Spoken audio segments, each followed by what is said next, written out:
State government के यहाँ तमाम सीनियर अफसरान, सिविल सोसाइटी के ऑनरेबल मेंबरान, आप सबको मेरे तरफ से अस्सलाम वालेकुम, आदाब और सत श्री अकाल। सबसे पहले तो मैं आप तमाम सिविल सोसाइटी के ऑनरेबल मेंबरान का दिल की गहराइयों से शुक्रगुजार हूँ कि आपने अपनी कीमती वक्त में से थोड़ा सा समय हमारे लिए निकाला और आज आप हमारे इस मीटिंग में शिरकत करने आए। कोई मजबूरी नहीं थी, कोई दबाव नहीं था, आप आए और आपने हमारे इस दावतनामे को कबूल किया। ये आपका बड़ापन है और उसके लिए मैं आप सबका तहे दिल शुक्रगुजार हूँ।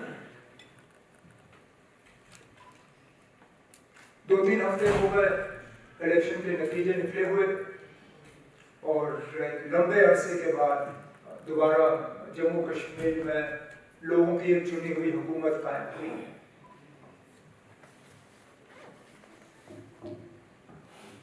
ये एक नया सिलसिला है हमारे। मैं इससे पहले भी वज़ीर आला रहा हूँ, लेकिन वो वक्त कुछ और था, ये वक्त कुछ और है। आज के हालात और उन हालात में ज़मीन आसमान का फर्क है और थोड़ा सा इस बात का एहसास इस मीटिंग के दौरान ही मुझे मिला, शायद आप लोगों को भी मिला होगा। तकरीरें काफ़ी सारी हुई, बीच बीच में मौके पर तालियां भी बजी, लेकिन सबसे ज़्यादा अगर तालियां यहाँ बजी वो तब बजे जब हमारे डॉक्टर वार साहब अपनी बात यहाँ सामने रख रहे थे। इसलिए नहीं कि उन्होंने प्राइवेट स्कूल्स के मुश्किलात के हवाले से बात की या इनकी क्या परेशानियां हैं उस हवाले से बात की। बड़े बेहतरीन तरीके से उन्होंने अपने सेक्टर की बात की, लेकिन उन्होंने कुछ ऐसी बातें की जो सेक्टर छोड़ के, तमाम चीज़ों को छोड़ के हम सबको जाके छू गई कि आखिरकार अपने घर में रह के, अपनी ज़मीन पर रह के, क्या हमारा हक नहीं है कि हम इज्जत से अपनी ज़िंदगी जो है वो गुजार कर रहे हैं? क्या हमें बेइज्जत होके यहाँ रहना होगा? क्या हमें यही देखना होगा कि जगह जगह हमें तंग किया जाएगा, परेशान किया जाएगा? क्या हमें विकार का कोई हक नहीं? और मैं इसी बात पे अपनी जो है छोटी सी इसमें इंटरवेंशन में शुरू करना चाहता था कि हमें बाकी सब चीजें वो हमें मिल जाएंगी, चाहे वो बिजली हो, सड़क हो, पानी हो, रोजगार हो, फ्रूट मंडी में दुकानें हो, लेकिन अगर हम इज्जत से नहीं रह सकते, अगर हमारी आइडेंटिटी की इज्जत नहीं, तो फिर ये सब चीजें जो है ये बेमायने हैं। They have no meaning whatsoever। तो इसलिए मैं आप सबको ये यकीन दिलाना चाहता हूँ कि हम बाकी चीजों के लिए लड़ेंगे, लेकिन सबसे ज्यादा मैं चाहता हूँ कि हमारी इज्जत दोबारा बहाल हो, बहाल हो। हमें अपने जमीन पे अपना हक हो, अपने रोजगार पे अपना हक हो, हमारी रिसोर्सेज जो हैं उस पे पहला हक हमारा होना चाहिए, फिर दूसरों का। तब जाके हम कह सकेंगे कि वाकई इस मुल्क के हम हुकूमत के कानून बनाने की हिम्मत नहीं थी, लेकिन अब हम हुकूमत में आए, हम फ्रीडम ऑफ स्पीच की बात करेंगे तो फिर भी हमारे ही कार्टून बनेंगे। लेकिन जमहूरियत है और होना भी यही चाहिए। यहाँ पे जिन इंस्टीट्यूशंस की हम बात करें, चाहे वो प्रेस की हो, चाहे जुडिशरी और हमारे जो क्या कहते हैं इसको, हमारे बार एसोसिएशन की हो, हमारे यूनियंस, चाहे वो लेबर यूनियन हो, बाकी यूनियंस हो, उनको स्ट्रेंथन करना है और एक कोशिश करनी होगी कि एक सही ढांचा, एक सही फ्रेमवर्क हम तैयार करें ताकि हर लिहाज से यहाँ लोगों को ये लगे कि दबाव और डर के बुनियाद पर नहीं, बल्कि एक कोऑपरेटिव पार्टनरशिप के बुनियाद पर मिलजुल के हम जम्मू कश्मीर को जो है के हालात ठीक रखना चाहते हैं, यहाँ पे अमन कायम रखना चाहते हैं और इस अमन का हमें फिर फायदा भी होगा। मरकज़ की तरफ से मैं हाल ही में वज़ीर आज़म साहब और सीनियर मिनिस्टरों से मिला हूँ। मुझे बार बार इस बात का यकीन दिलाया गया है कि जम्मू कश्मीर के लिए जो है जो भी बेहतर होगा जम्मू कश्मीर की तरक्की के लिए, वहाँ पे मरकज़ की पूरी मदद जो है वो हमें हासिल होगी। हमें भी अपने पैरों पर खड़े होने की कोशिश करनी होगी।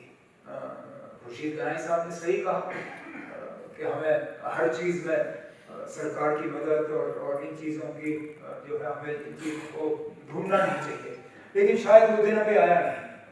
हम वहाँ पे पहुँचे नहीं हैं जहाँ पे हम खड़े होकर ये कह सकें कि अब हमें हैंड होल्डिंग की ज़रूरत नहीं है, चाहे वो इंडस्ट्री हो, हॉर्टिकल्चर हो, टूरिज्म हो या बेसिक बिजली, सड़क, पानी।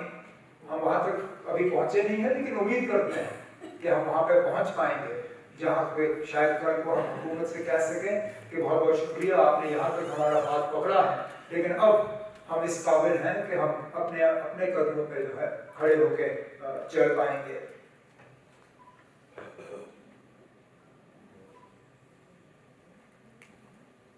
मैं हर इशू का यहाँ पे जवाब दे नहीं पाऊंगा, लेकिन एक एक इशू को यहाँ पे नोट किया हुआ है। मैं आपको ये यकीन जरूर दूंगा कि जब अगली बार हम मुलाकात करेंगे तो जिन जिन पॉइंट्स को यहाँ पे सामने लाया गया है, एक एक का हम आपको एक्शन टेकन जो है रिपोर्ट आपके सामने रखेंगे, ताकि आपको भी इस बात का एहसास हो कि हमने आपका वक्त किया है और इन मीटिंगों का हमें फ़ायदा ज़रूर हुआ है। लेकिन ड्रग एडिक्शन के हवाले से मैं ज़रूर बात करना चाहूँगा, क्योंकि ये एक ऐसा मसला है, एक ऐसी परेशानी है जो हमें अंदर से हम खोखला हो जाएंगे। और मुझे अफसोस इस बात का है कि ड्रग्स के हवाले से मैं जब इससे पहले वज़ीर आला था, मैंने तब बात की। मुझे याद है, शायद वो साल याद नहीं है, शायद 2012 था या 13 था, 15 अगस्त की मैंने अपनी तकरीर में ड्रग्स के हवाले से बात की। और उस वक्त ये मसला इतना बड़ा था नहीं जितना आज है। उस वक्त तो हमें डर था कि वो कोरेक्स और इन चीज़ों का इस्तेमाल हो रहा है, लेकिन अब तो ऐसी नशीली दवाइयाँ आ रही हैं जिनका एक बार उसका असर पड़े तो उससे फिर बचना बहुत मुश्किल है। इसमें गवर्नमेंट का अपना रोल है, वो हम निभाएंगे, लेकिन इसमें सिविल सोसाइटी का एक बहुत अहम रोल बनता है। इसमें हमारे रिलीजियस इंस्टीट्यूशंस और रिलीजियस लीडर्स का एक बहुत अहम रोल बनता है। और मैं चाहूँगा कि जहाँ जहाँ आपका असर रसूख हो, जहाँ आपको लगता है कि थोड़ा बहुत आप इस बीमारी में इसको कम करने में आप हमारी मदद कर सकोगे, मैं हाथ जोड़ के आपसे ये मदद मांग रहा हूँ, ताकि हम अपने आने वाले नस्ल को जो है बचा पाएँ। रिलीजियस जो हमारे लीडर्स हैं, मजहबी जो रहनुमा हैं, उनसे अलग मैं गुजारिश करूँगा कि वो भी इसमें हमारी मदद करें। और कोशिश ज़रूर हमारी ये होगी कि हमारे जो बॉर्डर्स और जहाँ से ये ड्रग्स आते हैं उनको हम टाइट करेंगे, अपने इन्फोर्समेंट को टाइट करेंगे। यहाँ पे ड्रग रिहैबिलिटेशन के जो सेंटर्स हैं उन्हें हमें स्ट्रेंथन करना होगा, उनको बढ़ाना होगा। और लेकिन रिहैबिलिटेशन की तब ज़रूरत पड़ती है जब नशा हो जाता है। हमारी तो ये कोशिश होनी चाहिए कि हम वहाँ तक पहुँचे ही ना, कि हम वहाँ तक पहुँचने से पहले ही अपने बच्चों को बच्चियों को बचा पाएँ। लेकिन ये बातें जो है हम आगे इनको हम चालू रखेंगे। लेकिन आज के मौके पे मैं अपने साथियों की तरफ से, अपने तरफ से आप सबका शुक्रगुजार हूँ और उम्मीद करता हूँ कि जब अगली बार हमें इस तरह मिलने का मौका मिलेगा तो जो बातें यहाँ हुई हैं उनमें से काफ़ी सारे हम हल कर चुके होंगे और फिर जो नई बातें होंगी वो हम वहाँ कर लेंगे। आज की मीटिंग के लिए मैं आप सबका शुक्रगुजार हूँ। शुक्रिया।